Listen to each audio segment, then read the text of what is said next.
Jesus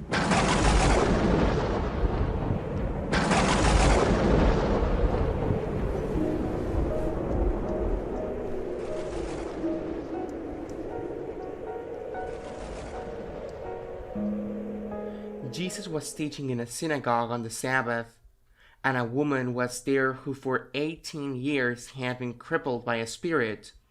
She was bent over, completely incapable of standing erect. When Jesus saw her, he called to her and said, "Woman, you are set free of your infirmity." He laid his hands on her, and she at once stood up straight and glorified God. But the leader of the synagogue, indignant that Jesus had cured on the Sabbath, said to the crowd in reply, "There are 6 days when work should be done. Command those days to be cured, not on the Sabbath day." The Lord said to him in reply, "Hypocrites! Does not each one of you on the Sabbath untie his ox or his ass from the manger and lead it out for the watering? This daughter of Abraham, whom Satan has bound for 18 years now, ought she not have been set free on the Sabbath day from his bondage?" When he said this, all of his adversaries were humiliated, and the whole crowd rejoiced at the splendid deeds done by him. The Gospel of the Lord. Praise to you, Lord Jesus Christ. This bent woman, some kind of disease in her bones. This bent woman is a symbol of what sin does mean. It deforms us, it transforms us for the worse. It deforms us. In fact, many times sin has a physical consequence. It has repercussions on the health, even repercussions on the external appearance. When a person is in God's grace, at peace with themselves, the person shines. That person, even if he's sick, transmits a special light. Not in vain, saints are represented in paintings, also in sculptures with a halo around their head. They gleam God's light, the light of grace of God. However, what does it mean to free a person from sin? What does it mean to free someone from something that is hurting them? Because it could be understood the wrong way. In fact, here the one who faces Jesus once again is a Pharisee, a priest. It could be understood that a person is freed from sin simply by telling him that this is not a sin. Then that person is now free from sin. That is not a sin, do what you want. And that person does not have the internal feeling that he is doing wrong. Okay, that is a wrong liberation path from sin. Why is it wrong? Although it is the path most traveled by so many priests today. Why is it wrong? Because reality exists.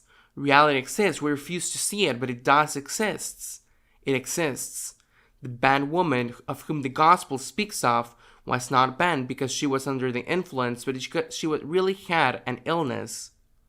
Although we say that evil is good, even if we say that what sin is no longer a sin, if it was truly bad, it had consequences in our soul and many times in our body. When I was a teenager, it was very common that the initiation into adolescence from age 13 to 14 consisted of starting to smoke.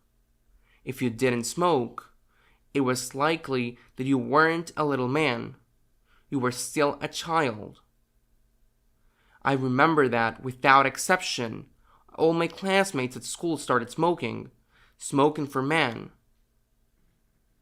Using terminology very typical of my country, it was for machotes, big macho men. It was for people who were brave. Everyone smoked. Women, teenagers, of course, much less so in my time, but they also started. I tried a cigarette once. I took 2 drags on 1 cigarette, and I started coughing, and I said, "I don't need this to be a man." I never smoked in my life. Later, because at the time it was not known, later it was known that it caused cancer. Among other things that nicotine causes, it caused cancer. I never smoked. I did not let myself be carried away by what I consider a virality symbol. I considered, and I was a teenager, that being a man was something else. For example, saving everything my parents gave me to give to the poor. Later, after a time, I was invited to smoke, but then she was still a young girl. She started smoking. She smoked a lot. Unfortunately, she died of lung cancer. The person who told you that you should smoke, that person probably did it with good intentions, but he was doing you harm. Reality exists, and only when we know the reality, the physical reality, the moral reality, only then can we make correct decisions, or even if you make the wrong ones, you know the risk you're running. However, if they tell you that smoking is harmless, or even that it is good, and they hide from you that there is a serious risk of contracting cancer, you're getting into a trap. When you want to get out, you have an addiction and it's very difficult. In some cases, even impossible.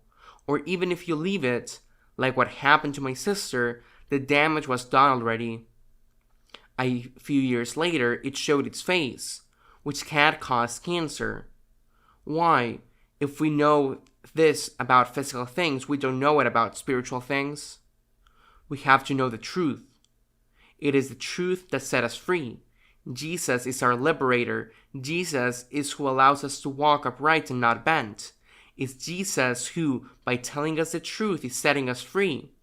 Let us thank God because He has sent us the Word made flesh, the truth in a person who is the second person of the Holy Trinity. Let us also thank all those who resist the pressures, which today are so strong, and continue to proclaim the truth, which is Christ. May it be so.